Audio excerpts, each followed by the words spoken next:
Hello সবাইকে, কেমন আছো তোমরা সবাই? আশা করি ভালো আছো, সুস্থ আছো।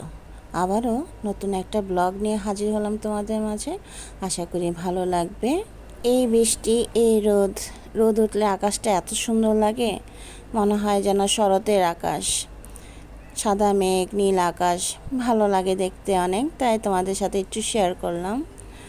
তো আজকে মাছ বের করে নিলাম, যে সেদিন যে কচু শাকটা এনেছি সেটা দিয়ে মাছের মাথা দিয়ে কচু শাক রান্না করব, আর রুই মাছের টক রান্না করব আজকে। যদিও টক রান্নাটা আরেকবার শেয়ার করেছি, আবারও আজকে শেয়ার করলাম, যেহেতু ইউটিউবে এখন আরও নতুন নতুন বন্ধু এসেছে, তাদের জন্য আবার একটু শেয়ার করলাম।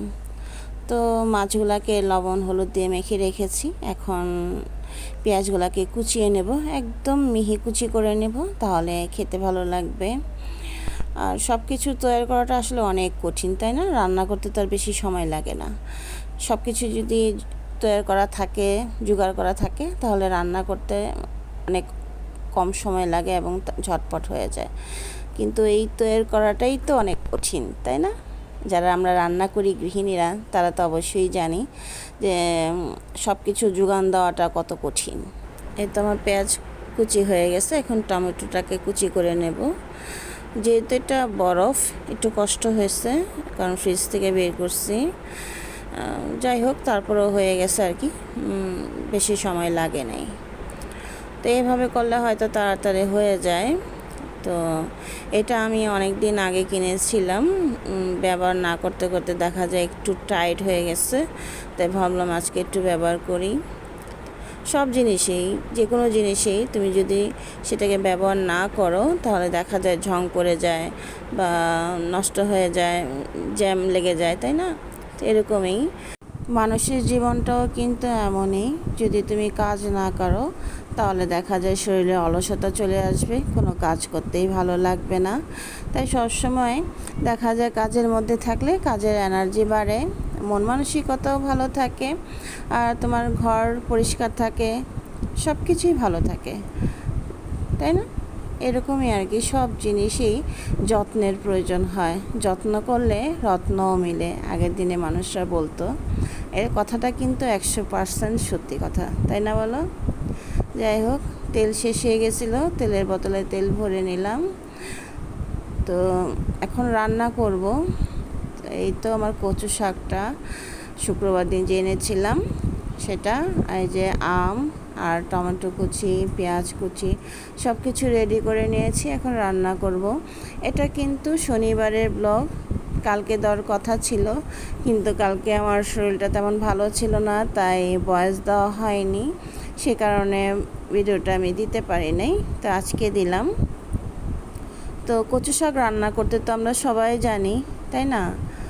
তো তারপরও আর কি একটু দেখালাম, যারা নতুন গৃহিণী আছো, রান্না করতে পারো না, তারা একটু দেখে নিতে পারো, সহজ হবে আর কি। ইউটিউবে আপুদের, দিদিভাইদের এত সুন্দর সুন্দর রান্না দেখি, নিত্য নতুন রান্না, যেগুলা আসলে আমরা আগে কখনো দেখি নাই। এখন নতুন নতুন আইটেম, নতুন নতুন জিনিস দিয়ে নতুনভাবে রান্না করা হয়, দেখতে কিন্তু ভীষণ ভালো লাগে, খেতেও অবশ্যই মজা হবে। আমি দু একটা ট্রাই করেছিলাম, খেতে কিন্তু ভীষণ মজা হয়েছে। তো আমি মনে করি যুগের সাথে তাল মিলিয়ে চলাটা আসলে সবারই উচিত, তাহলে হয়তো দেখা যায় সমস্যা হবে না। এই যে সংসারে এত জটিলতা কেন? ওই যে নতুন পুরাণ, পুরাণরা চায় পুরাণের মতোই চলতে, আর নতুনরা যারা আছে তারা চায় নিত্য নতুন আধুনিকভাবে চলতে, সেজন্যই কিন্তু অশান্তিটা সৃষ্টি হয়। তো আমাদের সবারই আমি মনে করি যুগের সাথে তাল মিলিয়ে চলা। যখন যেটা আগের দিন যেটা ছিল সেটা চলে গেছে, তারা অন্যভাবে জীবন কাটিয়েছে, এখন কিন্তু আগের জীবনের মতন আমরা চলি না। চলি কি না, আমাদের জীবন আরও আধুনিক হয়ে গেছে। আমরা এখন মেশিনে গুঁড়া করে মশলা খাই, আগের দিনে পাটায় বেটে করতো, তাই না? আগের দিনে মাটির চুলায়, মাটির হাঁড়িতে রান্না করতো। এখন তো আমাদের কত নিত্য নতুন জিনিস বেরিয়েছে, সেগুলাতে রান্না করি, ব্যবহার করি। তো সব কিছুরই পরিবর্তন হয়, তাই না? যুগ পরিবর্তন হয়েছে, জিনিসপত্র পরিবর্তন হয়েছে, শাড়ি গহনার ডিজাইনও কিন্তু পরিবর্তন হয়ে গেছে। তাহলে মানুষের মনটা কেন পরিবর্তন করতে পারছে না? তা আগে যারা আছে তাদেরকে বোঝা উচিত, শাশুড়ি যারা আছে তাদেরও আসলে পরিবর্তন হওয়া দরকার। তাহলে দেখা যায় সংসারের সুখ শান্তিটা বজায় থাকে। আমিও ছেলের মা, জানি না কি আছে ভাগ্যে, তবে আমিও যুগের সাথে তাল মিলিয়ে চলতে চেষ্টা করি এবং ভালোবাসি, পছন্দও করি। তো আমি সেভাবেই নিজেকে তৈরি করছি যাতে ভবিষ্যতে আমার কোনো সমস্যা না হয়। আমার যেহেতু একটাই ছেলে, তাকে নিয়েই তো আমাকে থাকতে হবে। নিজেকে পরিবর্তন করাটাই আমি মনে করি বেটার, অন্যকে পরিবর্তন না করাই ভালো। অন্যকে পরিবর্তন করার আগে নিজেকে পরিবর্তন করতে হবে, তাহলে দেখা যায় সব ঠিক থাকবে। জানি না কথাটা ভুল বলেছি কিনা সত্যি বলেছি। যদি ভুল বলে থাকি তাহলে ক্ষমা দৃষ্টিতে দেখো। এটা আমার ব্যক্তিগত অভিমত আর কি। যাই হোক, তো রুই মাছের টক রান্না করছি। প্রথমে তো জিরা, শুকনো লঙ্কা ফোড়ন দিয়েছি, তারপরে পেঁয়াজ টমেটো দিয়ে ভালো করে এটাকে ভেজে নেব যতক্ষণ না পেঁয়াজটা নরম হচ্ছে। তারপর হলুদ, জিরা, ধনিয়া, আদা দেয়নি, সরি, এগুলো দিয়ে তারপর একটা পেস্ট তৈরি করে দিয়েছি যাতে মশলাটা পুড়ে না যায়। একটু জল দিয়ে মশলাটাকে এখন কষাতে হবে। যত মশলা কষানো হয় ততই কিন্তু রান্না মজা হয়, এটা আমরা সবাই জানি। তারপরও বললাম, কথা বলতে হয় তাই বললাম আর কি। তো যাই হোক, মশলা কষানো হয়ে গেছে, এখন গরম জল দিয়ে দিয়েছি। রান্নার মধ্যে যদি গরম জল ব্যবহার করা হয় তাহলে রান্নার স্বাদ এবং রং দুইটাই ঠিক থাকে। তো এখন মাছগুলোকে দিয়ে দেব, দিয়ে একটু নেড়ে চেড়ে দেব। তারপর দিয়ে দেব কাঁচামরিচ, কাঁচা আম। এবছর আমি কোনো আম সংগ্রহ করতে পারি নাই যেহেতু আমি ছিলাম না। এটা আগের বছরের আম ফ্রোজেন করা ছিল, সেটা দিয়ে রান্না করলাম। দিয়ে দিলাম একটু চিনি দিয়ে ভালো করে এটাকে ফুটিয়ে নামিয়ে ফেলবো। এই তো হয়ে গেছে আমার রুই মাছের টক ঝোল। গরমের মধ্যে কিন্তু একটু এই ধরনের খাবার বেশি ভালো লাগে, যেহেতু বাইরে আজকে অনেক রোদ উঠেছে। তো খেতে কিন্তু ভালোই হয়েছে। এই তো আমার রান্নাবান্না শেষ, কচু শাক আর রুই মাছের টক, আর ডালটা শেয়ার করলাম না। তো এটা হচ্ছে বিকেলবেলা, তো আমি ছেলেকে একটু ঝাড়াবো, তো সেজন্য ভাবলাম তোমাদের সাথে একটু শেয়ার করি। এখানে আমি পান নিয়েছি, পানটা একদম ফ্রেশ নিতে হবে, কোনো দাগ ছিঁড়া ফাড়া থাকা যাবে না, একদম ফ্রেশ নিতে হবে, তাহলে কাজ করবে ভালো।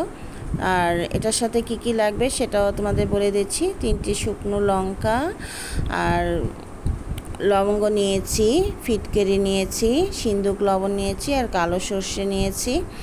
আর সিন্দুক লবণটা দিলে ভালো হয়, যদি না থাকে তাহলে ঘরে যে আমরা লবণ ব্যবহার করি সেটা দিলেও চলবে। আর ফিটকেরিটা আমি গুঁড়ো করে নিয়েছি, আস্ত দিলেও হয়, কিন্তু আমার গুঁড়ো করা ছিল তো আমি সেটা দিয়েছি। প্রথমে একটা জিনিস শেয়ার করি, যাদের ছোট বাচ্চা আছে, হ্যাঁ, তারা এই পানের মধ্যে একটু সর্ষের তেল মেখে 3টি শুকনো লঙ্কা দিয়ে, হ্যাঁ, বাচ্চার যখন ওই যে পেট ব্যথা করে কান্নাকাটি করে, আমরা তো বুঝি না, কান্নাকাটি করে, তখন এই পানের মধ্যে এই শুকনো লঙ্কা দিয়ে পেটের উপর থেকে নিচের দিকে 3 বার বা 5 বার মুছে দিতে হবে। হ্যাঁ, ভালো করে পুরো উপর থেকে পেট পর্যন্ত পুরো পেট একদম মুছে দিয়ে চুলার মধ্যে পুড়িয়ে ফেললে দেখবা পেট ব্যথা অনেকটাই কমে গেছে, কান্নাও বন্ধ হয়ে গেছে। হ্যাঁ, মরিচগুলা কিন্তু ফুটলে বুঝবা যে এটা কাজ হয়েছে। এটা আমি শিখেছিলাম, আমি যখন আগের বাসায় থাকতাম ওখানে একটা মহিলা ছিল, ওনাকে আমি বড় মা বলে ডাকতাম, উনি আমাকে এটা শিখিয়েছিল। তাই ভাবলাম তোমাদের সাথে শেয়ার করি। অনেকে ছোট বাচ্চা আছে, এটা ট্রাই করে দেখতে পারো। আমি আমার ছেলের সাথে এটা আমি করেছি। তো যাই হোক, এখন দ্বিতীয়টা যাচ্ছি। যাদের নজর লাগে, বলতেছে যে নজর লাগে, বাচ্চা খায় না, পড়াশোনা করে না, অনেক সময় দেখা যায়, হ্যাঁ, মানুষের মুখ লাগে, সেজন্য এটা করা। তো পানের মধ্যে 3টা শুকনো লঙ্কা, কালো সর্ষে, ফিটকেরি, লবণ, লবঙ্গটা অপশনাল, দিলেও পারো না দিলেও পারো, চলবে। তো এরকম দিয়ে পানটাকে পেঁচিয়ে নিয়ে তারপর গড়ি যেই দিকে ঘুরে, হ্যাঁ, সেই দিকেই তোমার বাচ্চার মাথা থেকে পা পর্যন্ত 7 বার ঘোরাবে এবং যার যার ঈশ্বরের নাম স্মরণ করবে।